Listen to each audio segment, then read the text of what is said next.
En la madrugada del 1 de enero de 1992, mientras Montevideo celebraba el nuevo año entre abrazos y brindis, Ana Luisa Miller Sichero, de 19 años, desaparecía para siempre en las calles de la capital uruguaya. Lo que nadie sabía en esos momentos de alegría y esperanza es que acababa de comenzar una serie de crímenes que marcarían para siempre la historia criminal de Uruguay. 3 mujeres jóvenes, 3 asesinatos brutales, una firma escalofriante que aterrorizaría a toda una nación, una corbata anudada con precisión quirúrgica alrededor del cuello de cada víctima. Esta es la historia de cómo un joven de la alta sociedad montevideana se convirtió en el primer asesino serial reconocido de Uruguay.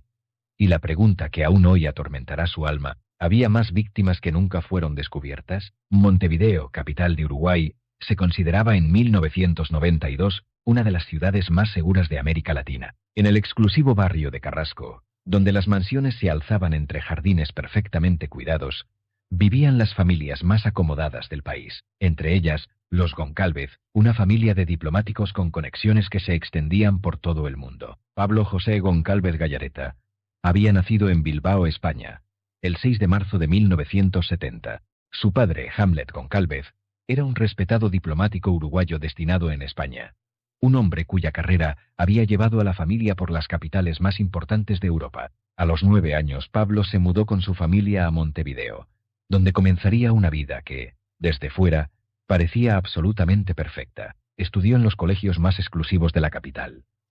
Primaria en el prestigioso colegio Estela Maris, secundaria en el Liceo 15. En 1992, Pablo tenía 22 años y estudiaba Ciencias Económicas en la Universidad de la República. Para todos los que lo conocían, era simplemente otro joven privilegiado de Carrasco, educado, inteligente, con un futuro brillante por delante. Nadie, absolutamente nadie, imaginaba el horror que se ocultaba detrás de esa fachada de perfección social. Ana Luisa Miller Sichero era una joven de 19 años llena de vida. Una de esas personas que iluminan cualquier habitación con su sola presencia. La noche del 31 de diciembre de 1991, Ana Luisa había salido a celebrar el año nuevo como cualquier chica de su edad. Era una noche de esperanza, de nuevos comienzos, de sueños por cumplir. Sus amigos la recordarían después riéndose, bailando, disfrutando de esa juventud que creía eterna. Nadie sabía que sería la última vez que la verían con vida. En las primeras horas del 1 de enero de 1992, mientras las familias uruguayas dormían después de las celebraciones y los fuegos artificiales se desvanecían en el cielo del amanecer, Pablo Goncalves cometía su primer asesinato.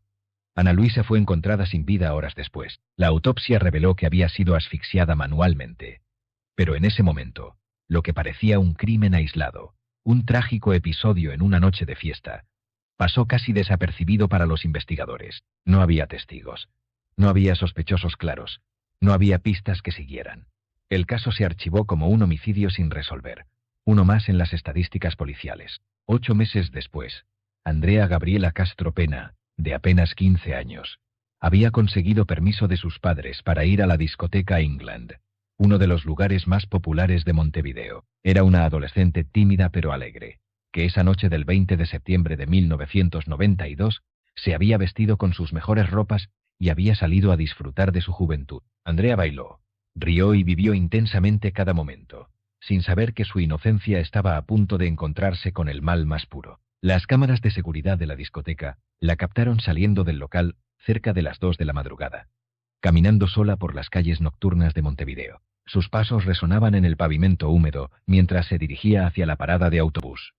Lo que ocurrió después cambiaría para siempre la forma en que Uruguay entendía el crimen. Horas más tarde, el cuerpo de Andrea fue descubierto en una zona apartada de la ciudad. Había sido asfixiada manualmente, como Ana Luisa, pero esta vez el asesino había dejado algo que convertiría este caso en una pesadilla nacional.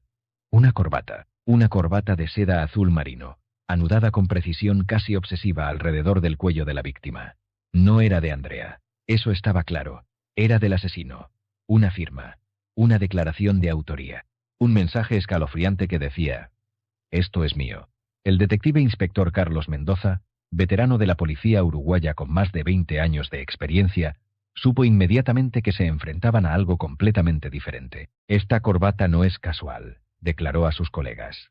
«Es una firma. Estamos ante un asesino organizado, alguien que planifica, que disfruta del control y que volverá a matar». La investigación se intensificó. Se revisaron todos los casos sin resolver de los últimos años.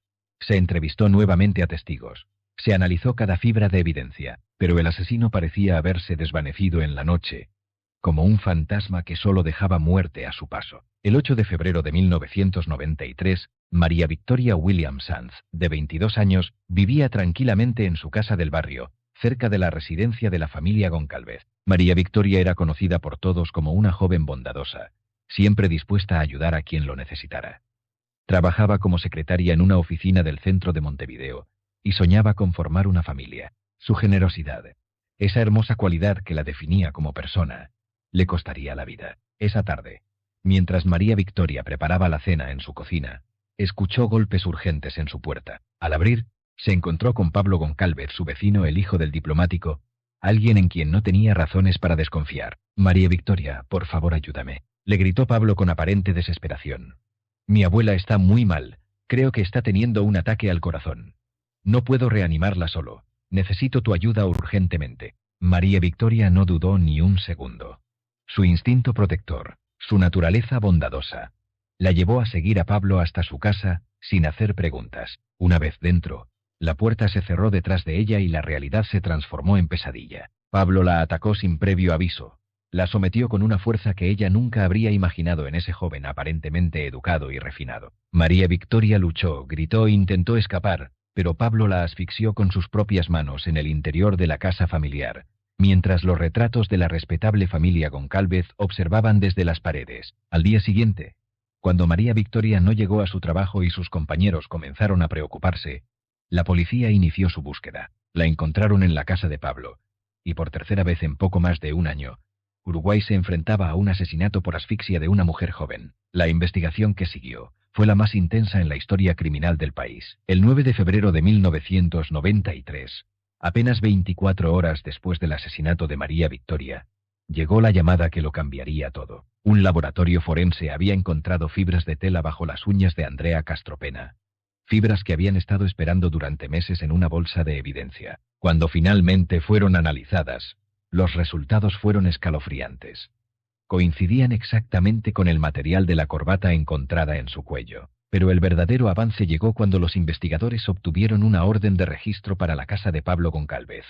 Lo que encontraron allí los dejó sin palabras. Durante el registro domiciliario, en el elegante dormitorio del joven universitario, los detectives descubrieron un cajón lleno de corbatas, pero no eran corbatas cualquiera. Eran idénticas a la encontrada en el cuello de Andrea Castropena. Mismo color azul marino, mismo material de seda, mismo fabricante europeo, mismo diseño. Era como si Pablo hubiera comprado un juego completo de firmas para sus futuros crímenes. Era la evidencia física que necesitaban. La prueba irrefutable que conectaba a Pablo Goncalves con los asesinatos. Los investigadores se dieron cuenta de que habían estado persiguiendo a un asesino metódico, organizado, terriblemente calculador, que había estado guardando las herramientas de sus futuros crímenes como un coleccionista guarda sus tesoros más preciados. El 15 de febrero de 1993, Pablo José Goncalves Gallareta fue arrestado formalmente en la elegante mansión familiar de Carrasco. Las imágenes de ese día quedaron grabadas en la memoria colectiva de Uruguay. Un joven de buena familia, vestido impecablemente, siendo escoltado por la policía mientras los vecinos observaban incrédulos desde sus ventanas. ¿Cómo era posible que el hijo del diplomático, el estudiante universitario modelo, fuera capaz de semejante horror? Durante el interrogatorio inicial, Pablo mantuvo una actitud que desconcertó a los investigadores veteranos. No mostraba nerviosismo, no parecía preocupado, no daba señales de culpabilidad, más bien parecía molesto por la interrupción de su rutina diaria, como si lo hubieran arrestado por una multa de tránsito y no por triple homicidio. Su frialdad era perturbadora, casi inhumana. Inicialmente, negó todo. Mantuvo su inocencia con una calma que resultaba escalofriante. Pero cuando los investigadores le mostraron las corbatas encontradas en su casa, algo cambió en su expresión. El detective Rodríguez, que estuvo presente en el interrogatorio, recordaría después, reconoció las corbatas inmediatamente. Por primera vez, vi algo parecido al miedo en sus ojos, pero no era miedo a la justicia. Era miedo a que hubieran descubierto su secreto más íntimo. La evidencia era abrumadora, y Pablo lo sabía. Las fibras bajo las uñas de Andrea coincidían perfectamente con sus corbatas. Sus huellas dactilares estaban en objetos personales de María Victoria que habían desaparecido de la escena del crimen. Un reloj, una pulsera, pequeños trofeos que había tomado como recuerdos. Además, varios testigos lo habían visto cerca de los lugares donde fueron encontradas las primeras dos víctimas. El 20 de febrero de 1993, 5 días después de su arresto, Pablo Goncalves tomó una decisión que sorprendió a todos. Confesó los 3 asesinatos. Pero su confesión no fue la de un hombre arrepentido buscando perdón. Fue el relato frío y detallado de alguien que describía sus crímenes como si fueran experimentos científicos. Describió con una precisión escalofriante cómo había planificado cada asesinato.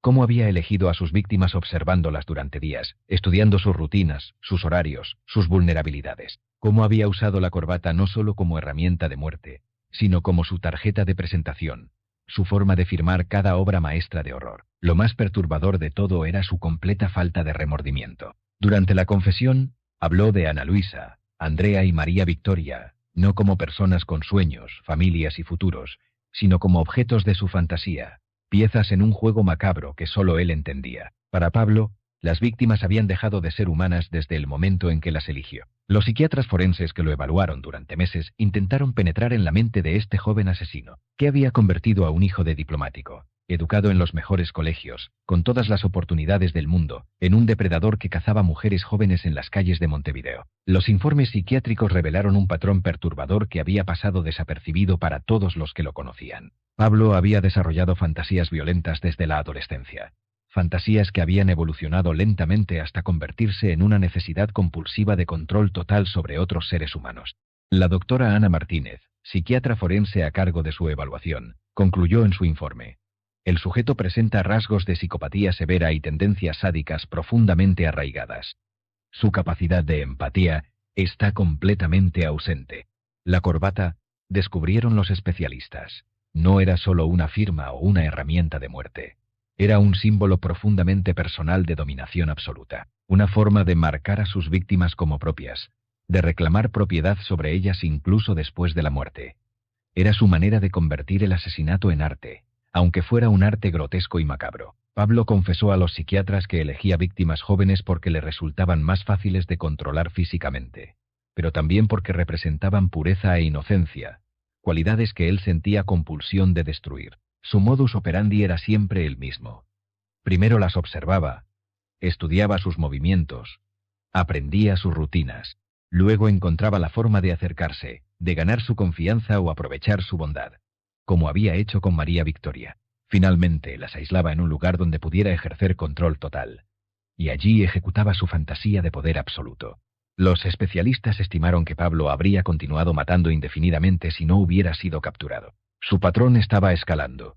Los intervalos entre asesinatos se estaban acortando, y había señales de que sus fantasías se estaban volviendo más elaboradas y sádicas. Algunos expertos sugirieron que podría haber llegado a tener decenas de víctimas si hubiera continuado libre. El juicio de Pablo Goncalves comenzó el 15 de agosto de 1993 en el Tribunal de Primera Instancia de Montevideo, en medio de una expectación mediática sin precedentes en la historia judicial uruguaya. Durante 3 semanas intensas, el país entero presenció el primer juicio por asesinatos seriales en su historia. Los medios de comunicación cubrían cada detalle, cada declaración, cada gesto del acusado, convirtiendo el proceso en un evento nacional que paralizaba a la sociedad uruguaya. Las familias de las víctimas tuvieron que enfrentarse cara a cara con el asesino de sus hijas. El dolor era palpable en cada sesión del juicio. Los padres de Ana Luisa, Andrea y María Victoria se sentaban en las primeras filas, observando a ese joven que había destruido sus vidas con una frialdad que parecía imposible en un ser humano. La fiscal María Elena Torres, en un momento particularmente emotivo del juicio, se dirigió directamente a Pablo. Quiero que mire a los ojos a los padres de las chicas que mató. Quiero que vea el dolor que ha causado, que entienda que no eran objetos. Eran personas con familias que las amaban. Pablo mantuvo una actitud fría e imperturbable durante todo el proceso. Rara vez mostraba emoción alguna. Cuando los familiares de las víctimas testificaron entre lágrimas sobre sus hijas, sobre los sueños que tenían, sobre el futuro que les había arrebatado, él permanecía impasible, como si estuviera viendo una película que no le interesaba particularmente. Los testimonios fueron desgarradores. La madre de Andrea Castropena describió cómo su hija había estado emocionada por su primera salida real a una discoteca, cómo se había probado varios vestidos hasta encontrar el perfecto, cómo había prometido volver temprano a casa. Mi niña nunca volvió a casa, declaró entre sollozos. Ese monstruo me robó la oportunidad de verla crecer, de verla enamorarse, de ser abuela de sus hijos. El padre de Ana Luisa Miller recordó cómo su hija le había dado un beso de despedida antes de salir esa noche de Año Nuevo, diciéndole: «Papá, este va a ser mi año. Lo siento en el corazón». Tenía razón, dijo con voz quebrada. Fue su año, pero también fue el último año de su vida. La familia de María Victoria Williams testificó sobre la bondad infinita de su hija, sobre cómo siempre había sido la primera en ayudar a cualquiera que lo necesitara. Su gran corazón la mató, declaró su hermana, porque confiaba en las personas, porque creía en la bondad humana, porque no podía imaginar que existiera tanta maldad en alguien tan joven. El 8 de septiembre de 1993, después de solo 4 horas de deliberación, el jurado declaró a Pablo José Goncalves Gallareta culpable de 3 homicidios agravados. El juez Roberto Fernández, con voz solemne que resonó en el tribunal abarrotado, pronunció la sentencia. Por los crímenes cometidos, lo condeno a 30 años de reclusión, la pena máxima disponible bajo la ley uruguaya para este tipo de delitos. 30 años de prisión. Pablo recibió la sentencia sin inmutarse, sin mostrar la menor emoción. No pidió perdón a las familias destrozadas que tenía frente a él. No mostró remordimiento por las vidas que había destruido. No derramó una sola lágrima por las jóvenes que había asesinado. Simplemente asintió ligeramente, como si hubieran confirmado una cita médica, y fue escoltado de regreso a su celda para comenzar lo que todos esperaban sería el resto de su vida en prisión. Durante los años que siguieron, Pablo cumplió su condena en relativo anonimato. Los medios perdieron interés en él. La sociedad siguió adelante. Las familias de las víctimas intentaron reconstruir sus vidas destrozadas. Pero el 23 de junio de 2016, después de cumplir completamente su condena de 30 años, Pablo José Goncalves Gallareta caminó libre por las puertas de la prisión uruguaya. Tenía 46 años cuando pisó las calles de Montevideo nuevamente. Su liberación generó una controversia nacional inmensa. ¿Puede un asesino serial realmente rehabilitarse después de 3 décadas en prisión? ¿Es seguro devolver a la sociedad a alguien que una vez mostró una capacidad tan escalofriante para la violencia? ¿Qué garantías existían de que no volvería a matar? Pablo había mantenido un comportamiento ejemplar en prisión. Había participado en programas de rehabilitación. Había mostrado signos externos de cambio. Pero la psicopatía, explicaron los expertos, es una condición que no se cura con el tiempo o el tratamiento. Se controla, se gestiona, pero nunca desaparece completamente. En 2017, apenas un año después de su liberación, Pablo fue detenido en Paraguay por porte ilegal de armas y sustancias estupefacientes. Las autoridades uruguayas perdieron completamente su rastro después de ese incidente. Había vuelto a desaparecer, esta vez no en las sombras de Montevideo, sino en la vastedad de América Latina. Hoy, más de 7 años después de su liberación, Pablo Goncalves sigue libre en algún lugar del continente. Las autoridades de varios países han sido alertadas sobre su presencia, pero un hombre de 54 años con experiencia en pasar desapercibido puede ser muy difícil de encontrar. ¿Habrá más víctimas que nunca fueron descubiertas? ¿Habrá más corbatas anudadas en cuellos inocentes en algún lugar donde aún no hemos mirado? La justicia hizo lo que pudo con las herramientas que tenía. Pablo cumplió su condena según la ley vigente en ese momento, pero algunas heridas nunca sanan completamente. Y algunas preguntas nunca encuentran respuestas satisfactorias. En memoria de Ana Luisa, Andrea Gabriela y María Victoria, y en honor a todas las víctimas de violencia que nunca conoceremos, debemos recordar que la vigilancia de la sociedad nunca termina, y que la búsqueda de justicia verdadera es una responsabilidad que nunca prescribe. El primer asesino serial de Uruguay volvió a desaparecer en las sombras, pero su historia permanece como una advertencia eterna sobre los monstruos que pueden esconderse detrás de las sonrisas más encantadoras y sobre la fragilidad de la inocencia en un mundo donde el mal puede vestirse con los trajes más elegantes.